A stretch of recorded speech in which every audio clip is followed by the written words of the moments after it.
সুপ্রিয় দর্শক, আমি আনোয়ারুল হক ফ্রম মগরাহাট।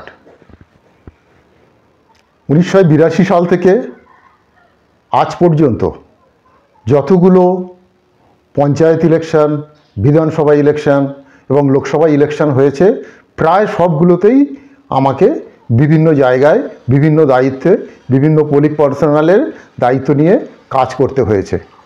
তো সেই অভিজ্ঞতার নিরিখে আমি বলতে চাই, ইলেকশন ডিউটি কোনো একজন ব্যক্তির নয়, এটা সম্পূর্ণ একটা টিম ওয়ার্ক।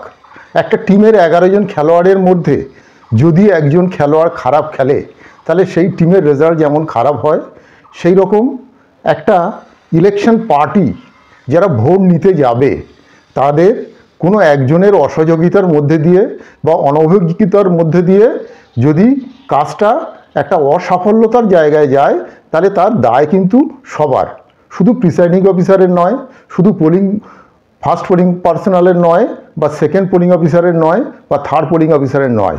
প্রত্যেকের দায়িত্ব একটা টিম ওয়ার্ক নিয়ে আগ্রহ সহকারে কাজ করা, নিজের দায়িত্বের সাথে সাথে অন্যের দায়িত্বের দিকে নজর রাখা, সব কিছু একটা সহযোগিতার মনোভাব নিয়ে, বন্ধুত্বপূর্ণ মনোভাব নিয়ে কাজ করার, এগিয়ে যাওয়া।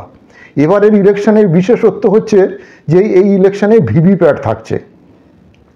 নানা রকম বিতর্কমূলক পদ্ধতির মধ্যে দিয়ে, যেমন ভিভিপ্যাট দেখে নেওয়া যায় যে আমি কোন জায়গায় ভোট দিয়েছি। ইলেকশন সম্পূর্ণ নিরাপদ, কথা বলা যেতে পারে।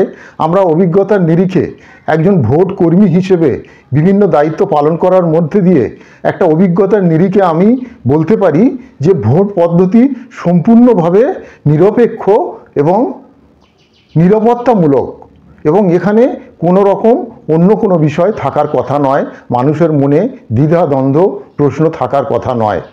আমরা যারা ভোট নিতে যাই, তারা প্রত্যেকে মনে করি আমরা একটা সাংবিধানিক দায়িত্ব পালন করতে যাচ্ছি।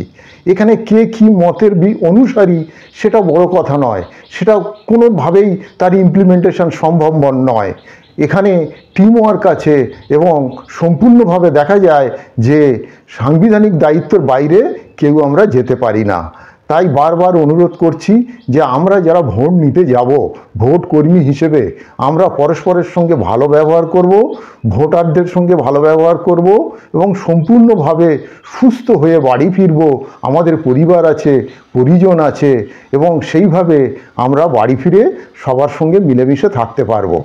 তো সেই ক্ষেত্রে বলা যায় যে আমরা যখন আগের দিন রিসিভিং সেন্টারে যাচ্ছি, সেখানে আমরা প্রথমে নিজেদের মধ্যে যোগাযোগ রক্ষা করার চেষ্টা করে এক জায়গায় একটা বসার চেষ্টা করব, এবং আলোচনার মধ্যে দিয়ে মাল রিসিভ করার মধ্যে দিয়ে সেগুলো মিলিয়ে নেওয়া হবে।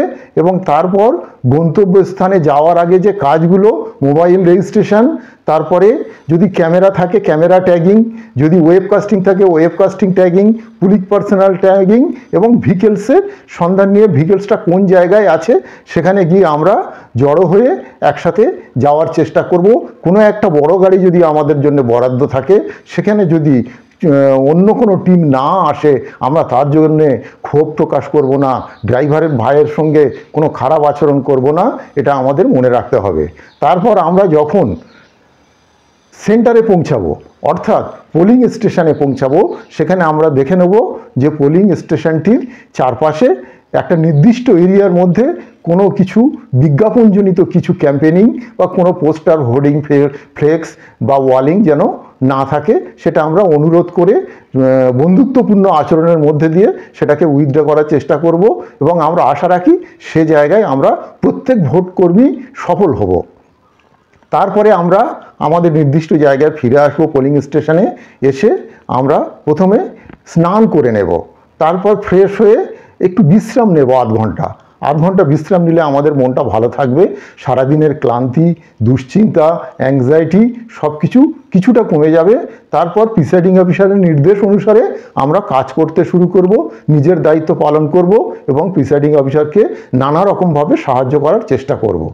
তারপর সমস্ত কাজ যখন সম্পন্ন হবে, আমরা চেষ্টা করব 10:30টার মধ্যে খাওয়া দাওয়া কমপ্লিট করে শুয়ে পড়তে। কেননা তার পরের দিন ভোরের বেলা আমাদের উঠতে হবে। ভোর 5টার আগে, অনেক আগে উঠে ফ্রেশ হয়ে নিয়ে প্রাত্যহিক কাজ করে নিয়ে আমাদের মক পোলের জন্য রেডি হতে হবে। মক পোল একটা জটিল পরিস্থিতি, জটিল কাজ। সেই কাজটা সম্পূর্ণ ঠান্ডা মাথায় আমরা প্রত্যেকে পর্যবেক্ষণের মধ্যে দিয়ে, সহযোগিতার মধ্যে দিয়ে, টিম ওয়ার্কের মধ্যে দিয়ে আমরা সম্পন্ন করব এবং নির্দিষ্ট সময় পোল শুরু করার চেষ্টা করব। তারপরে মোবাইল রেজিস্ট্রেশনের মধ্যে দিয়ে মোবাইলে মেসেজগুলো নির্দিষ্ট সময় আমরা মনে করিয়ে দেবো প্রিসাইডিং অফিসারকে। এবং যদি কেউ আমাদের মধ্যে প্রিসাইডিং অফিসার নিজে থাকেন এই দর্শকের মধ্যে, তাহলে তিনি নিশ্চয়ই বুঝতে পারছেন যে মেসেজিং একটা গুরুত্বপূর্ণ বিষয়। সেই মেসেজিংয়ের দায়িত্বটা সম্পূর্ণভাবে নিজে মনে রাখতে হবে। ভুলে গেলে অন্য একজন পোলিং পার্সোনালকে বলে রাখতে হবে, ভাই আমাকে বারবার মনে করিয়ে দিস। সেই জায়গায় দাঁড়িয়ে আমরা ভোট শুরু করব, ঠান্ডা মাথায় ভোট শুরু করব। ফার্স্ট পোলিং অফিসার এমন জায়গায় বসবেন পোলিং এজেন্টের সামনে মুখোমুখি, তিনি সজোরে আইডেন্টিফাই করার মধ্যে দিয়ে সজোরে চিৎকার করে নামের পার্ল নাম্বার, সিরিয়াল নাম্বার বলবেন, নাম বলবেন, আইডেন্টিফিকেশান সম্পূর্ণভাবে সততার সাথে করবেন এবং ট্যালি সিট মেনটেন করবেন, মেল ফিমেলগুলো দেখবেন। তারপরে তিনি সেকেন্ড পোলিং অফিসারের কাছে তার ভোটারকে পাঠিয়ে দেবেন। Second polling officer 17A register complete করার পরে তিনি ভোটিং স্লিপ থার্ড পোলিং অফিসারকে দেবেন, তিনি রাখার মধ্যে দিয়ে তারপর তিনি রেডি হয়ে বুঝিয়ে সেকেন্ড পোলিং অফিসার যখন হাতে তর্জনীতে কালি দেবেন, বাম হাতে তর্জনীতে কালি দেবেন, তারপরে third polling officer ballot unit ready করে নেবেন। কন্ট্রোল ইউনিট রেডি করার মধ্যে দিয়ে তিনি কন্ট্রোল ইউনিটের সুইচ টেপে এবং তিনি নির্দিষ্ট জায়গায় ভোটারকে বলবেন আপনি আস্তে আস্তে যান এবং নিজের পছন্দ মতো আপনি যে জন্য উদ্দেশ্যে এখানে এসছেন সেই কাজটা সম্পন্ন করুন। তারপরে ভোট দেওয়া হয়ে গেলে যে আওয়াজ হবে সেটা আইডেন্টিফাই করার পর তিনি আবার পরবর্তী সিগন্যালের জন্যে সেকেন্ড পোলিং অফিসারের উপর নির্ভর করে থাকবেন। তারপর সেকেন্ড পোলিং অফিসার তাকে সেই ভোটার স্লিপ দিলে তিনি তর্জনী দেখে নেবেন যে কালি লাগিয়েছে কিনা সেকেন্ড পোলিং অফিসার, তারপর তিনি আবার তার নির্দিষ্ট কাজটা শুরু করবেন। এইভাবে আমরা পরপর কাজ করতে থাকব এবং প্রিসাইডিং অফিসার সমস্ত বিষয়টা পর্যবেক্ষণ করবেন। ASD voter, tender voter, challenge voter, delete voter, shifted voter এবং নানা রকম ডেথ ভোটার, নানা রকম যে ব্যাপারগুলো আছে সেগুলো তিনি লক্ষ্য করবেন এবং শান্তি শৃঙ্খলা বজায় রাখার মধ্যে দিয়ে ভোট কার্য সম্পূর্ণ করার মধ্যে দিয়ে শেষে tax seal, special seal, paper seal, নানা রকমের যে কাজগুলো সিলিংগুলো হবে নিয়ে যত তাড়াতাড়ি সম্ভব তিনি রেডি হয়ে থাকবেন। তারপর ভেহিকলস মুভমেন্ট, পুলিশ সমস্ত সহযোগিতার মধ্যে দিয়ে রিসিভিং সেন্টারে পৌঁছে যাবেন। রিসিভিং সেন্টারে পৌঁছে যাওয়ার পরে তিনি কাজগুলো গুছিয়ে যেভাবে রেখেছিলেন ঠিক সেইভাবে তার নির্দিষ্ট নিয়ম অনুসারে বা ইনস্ট্রাকশন বা গাইডলাইন অনুসারে তিনি রিসিভিং সেন্টারে পরপর 3টে ব্যালট ইউনিট তিনি জমা দেবেন। কন্ট্রোল ইউনিট, ব্যালট ইউনিট এবং ভিভিপ্যাট জমা দেবেন নাম্বার মিলিয়ে। তারপরের যে কাজগুলো খামগুলো এবং স্যাটিটারি নন স্যাটিটারি যে খাম, ব্যাগ এবং অমোচনীয় কালি সেটা জমা দিয়ে তিনি সেখান থেকে রিলিজ নেওয়ার পর আমরা সবসময় চেষ্টা করব প্রিসাইডিং অফিসার রিলিজ নেওয়ার পরে আমরা রিলিজ নেবো। আমরা আগে থেকে কেউ আবদার করব না যে রিলিজ আমাকে দিন প্রিসাইডিং অফিসার, স্যার আমাকে রিলিজ দিন, আমার নানা রকম কাজ আছে, এটা আমরা যেন না করি। তাই আমি আপনাদের সমস্ত সহযোগিতার মধ্যে দিয়ে আমার এই ছোট্ট চ্যানেলটি এগিয়ে নিয়ে যেতে চাই। আপনারা আমার সহযোগিতা করবেন এবং বেশি বেশি করে এই ভিডিওটি শেয়ার করবেন এবং সাবস্ক্রাইব যদি মনে করেন ভালো লেগেছে লাইক করবেন, যদি ভালো না লাগে ডিসলাইক করবেন এবং সাবস্ক্রাইব করার যদি মনে করেন করা উচিত সাবস্ক্রাইব করবেন। ভালো থাকবেন, সুস্থ থাকবেন। এই প্রচণ্ড গরমে নিজের স্বাস্থ্যের প্রতি খেয়াল রাখবেন, বেশি বেশি করে জল পান করবেন।